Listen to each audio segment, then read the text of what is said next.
Hi, I'm Matthew Barnaby. Today I'm doing the Power Play Break, the place to talk pucks.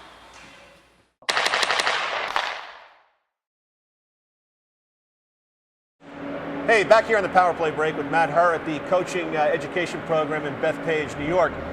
Let's get into now your involvement with USA Hockey. You're no longer at Kent, but let's talk about the American development model. I mean, how was this created and why was this created? Well, 4 years ago, and Ken Martell and Ken McLaughlin have done a really good job of putting this out, as well as the other, original ADM managers, Bob Massini, Joe Doyle, Kenny Roush has been a part of this organization for a while.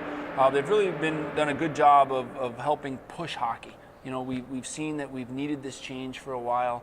You look at, hey, can you name the top, how many Americans are in the top 50 of NHL scoring? People have trouble, listing those guys because we're developing third and fourth line players. We have our handful of guys that are, the Kessels and the Patrick Kanes of recent times that have been in that top, two lines of scoring. But we're trying to develop more players. We have all these kids, and if you look at, New York State has as many players as Sweden. Can we put a team from New York State together to play Sweden? Probably not. And our goal should be to be able to do that. And I think these guys had the initiative and the wherewithal to go out and try to accomplish this. Now, how is this implemented? I mean, because when I coached, youth hockey and high school hockey and junior hockey, I mean, you had your own philosophies. There was really nobody there from USA Hockey looking over your shoulder or giving information. I mean, now you have a governing body that's going to give you some great information to kind of help you. But how is this implemented, starting in 2009 when they came out? Yeah, and I think you still want the coaches to be coaches. The idea is to give them the tools and then to go implement it. We as regional managers, we can't cover the whole country. We do try to do a good job at these clinics and give information, our websites, our brochures, our handouts. We have other people on the ground helping us. But in the end, it's still about personal relationships and coaching.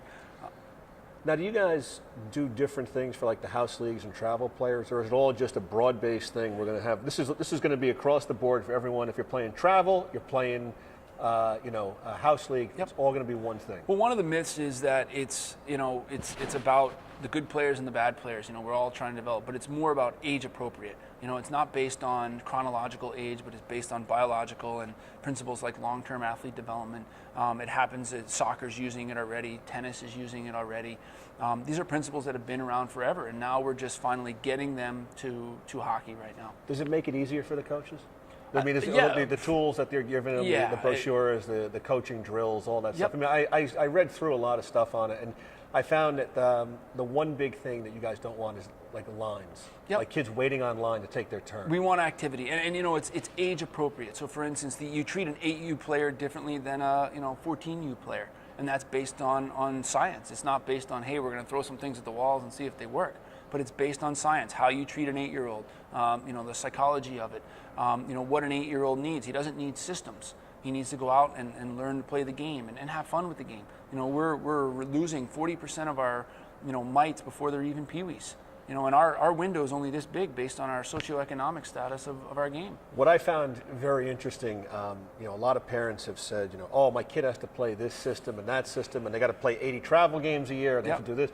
But when you look at the philosophy you guys are coming up with, is you'd rather have a kid who's, let's say, 7, 8 years old, stay at his home rink and be on the ice for 2 hours a day, during a weekend, let's say on a Saturday or a Sunday, and he may touch the puck 60, 70 times, as opposed to getting in the car, driving 2 hours to a rink to play 15 minutes in the game where he may touch the puck twice, and there's really not a lot of skill development. I mean, how do you get the parents to buy into that? I think it's part of the presentations. It's part of us getting out there and the literature and spreading the word. And they're also going to see success. We have model club programs right now that are doing it right.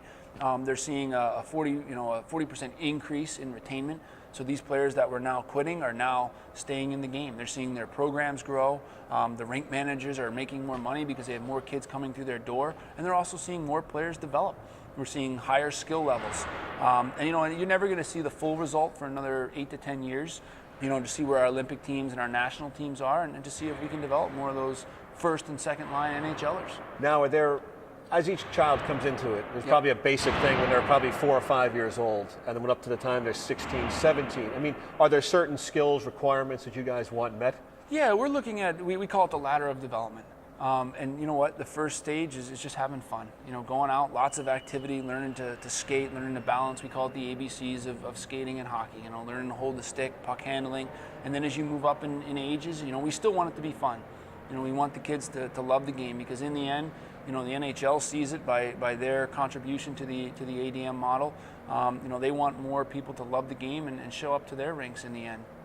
Now, do the coaches give you feedback at events like this and other things? I mean, are they saying, this is working? I mean, or do you ask, hey guys, let me know if this works. If it doesn't work, how do we have to modify this? What do you see? You know, we're giving them a template, and then we want them to try to you know, implement it within their organization. Not every organization is the same. I was a member of a small town organization in Kent, Connecticut. We had all the ice in the world because we had 4 boarding schools near us, but we didn't have enough kids. You know, we had all the ice. If we wanted to buy 5 hours of ice, we could have. But we didn't have enough kids to put them on the ice, so we had to switch it a little bit, and we had to put the mites and squirts on, so they had more ice sessions, but less time, just because they couldn't perform for 2 hours. And really, you only need 1 hour of ice, and you can put 50 to 60 kids on that hour. You talked about retention of kids, and the magic age seems to be like 13. Yep. They've come to with the Pee-wees, where kids say, I want to quit. Well, you took the checking out of the game. Yep. Do you think that's helped?